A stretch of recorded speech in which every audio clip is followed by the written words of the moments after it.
skizofrenia mencapai Pulangkan sekitar karena dilarang 400.000 tidak dimasukkan orang. ke rumah Jumlah sakit kasus skizofrenia kemudian pada banyak ada di 30 April. Ini adalah ceritaku. Dari aku, seorang pengidap skizofrenia paranoid.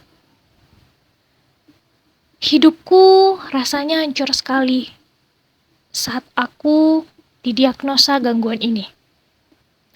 Semua bukan tanpa sebab. Tuntutan dan ekspektasi yang diberikan padaku membuat aku memaksa diri untuk mencapai semua hal ini. Semenjak itu, aku kehilangan semuanya. Kehilangan teman-teman, orang-orang tersayang, bahkan kehilangan diriku sendiri. Namun, semua usahaku sia-sia. Tak ada artinya. Tak pernah kusadari hidupku akan begini. Dan ini adalah ceritaku.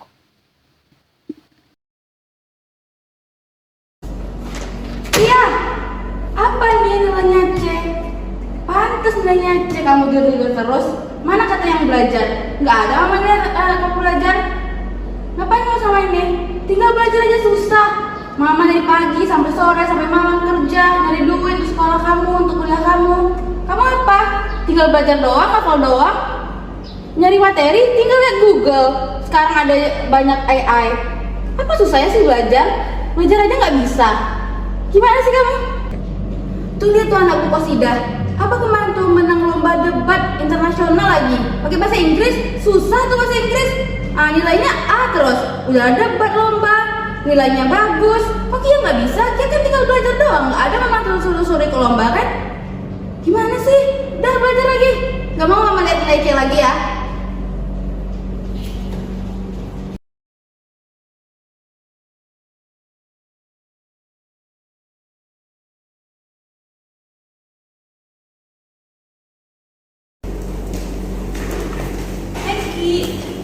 Ngapain? Belajar. Oh, udah jam pulang nggak sih? Main yuk. Aja nggak dulu deh, soalnya aku mau belajar buat sifat UAS. Elah, puasanya masih 2 minggu lagi. Heran gue. Gak apa-apa, soalnya ya mampu untuk banyak dari semester ini. Ih, Aku harus belajar. freak banget sih lo. Ayo deh, cara.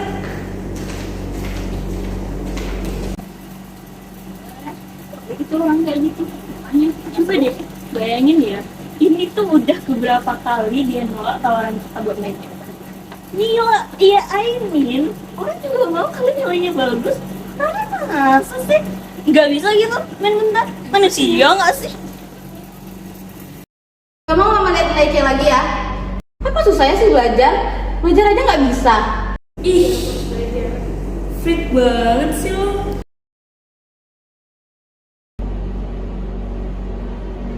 Banyak kasus tanda-tanda skizofrenia paranoid.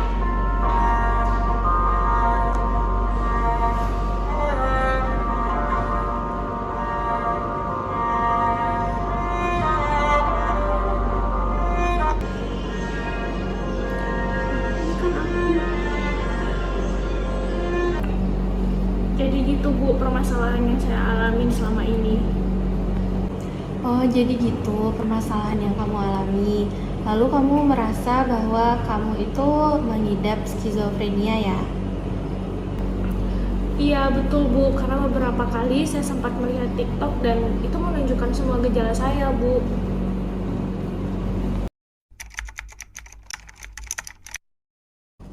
Skizofrenia adalah gangguan mental yang menyebabkan penderitanya mengalami halusinasi, delusi, maupun perubahan perilaku, yang mana kondisi ini dapat mempengaruhi cara penderita dalam berpikir dan bertindak, sehingga dapat mengurangi kemampuannya untuk berinteraksi dengan lingkungan sekitarnya. Penelitian menyebutkan kebanyakan skizofrenia paranoid disebabkan oleh disfungsi otak yang dikarenakan faktor keturunan dan juga lingkungan, di mana kemudian dipicu oleh stres dan juga trauma. Selain itu, terdapat juga penyebab lainnya yaitu stres di usia muda dan penggunaan obat-obatan tertentu. Selain stres di usia muda dan penggunaan obat-obatan, terdapat juga trauma di masa kecil, baik itu disebabkan oleh ketidaknyamanan yang dialami oleh seseorang ketika masa kecilnya, apakah itu dia disakiti secara fisik maupun juga secara verbal, atau juga ketika masa kecil dia mengalami suatu kejadian yang tidak sulit untuk dilupakan dan kejadian itu sangat menyakitkan sehingga menghantuinya hingga dewasa, memberikan ketakutan baginya hingga usia dewasanya. Seseorang yang mengalami skizofrenia paranoid ini dapat menunjukkan beberapa gejala seperti munculnya delusi yang rutin dan stabil, merasa dirinya lebih hebat daripada kenyataannya, atau mendengar halusinasi suara, ataupun merasa cemas, curiga, dan suka menyendiri. Dan terkadang juga penderita skizofrenia ini mengalami perasaan cemburu yang tidak realistis ataupun juga terjadinya gangguan persepsi. Selain itu, terdapat juga gejala-gejala kecil lain yang dapat dialami oleh penderita skizofrenia seperti terganggunya pola tidur dan pola makan, terjadinya ketidakstabilan dari suasana hati, kemudian juga terkadang sebagian penderita skizofrenia itu terobsesi oleh keadaan sekarat ataupun kekerasan, dan juga ada yang mengucapkan salam perpisahan yang tidak biasa ataupun diikuti dengan membagikan barang-barang pribadinya kepada orang lain karena dia merasa akan berpisah dengan orang tersebut. Penderita skizofrenia paranoid dapat ditangani dan diobati dengan beberapa cara, seperti diberikan pelatihan keterampilan dan bersosialisasi, kemudian pemberian obat-obatan, kemudian jika diperlukan diberikannya terapi elektrokonvulsif, ataupun jika kondisinya sudah sangat parah itu perlu perawatan di rumah sakit jiwa.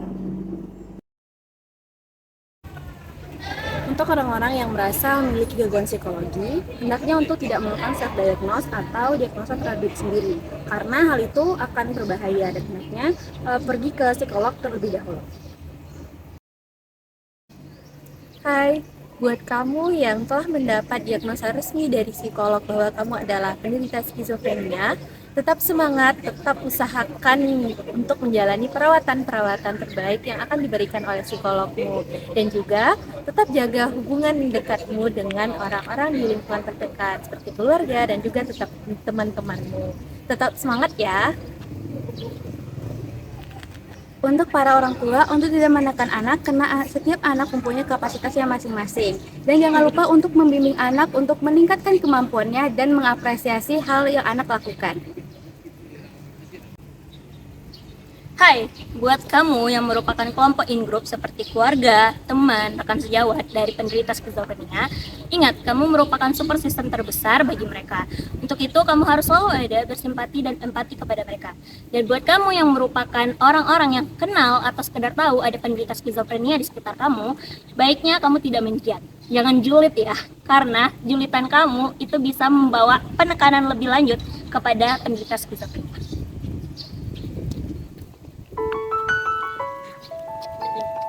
Semangat! Senyumlah, syukuri hidupmu. Tunjukkan pada dunia bahwa kau mampu. Masih banyak yang lebih susah.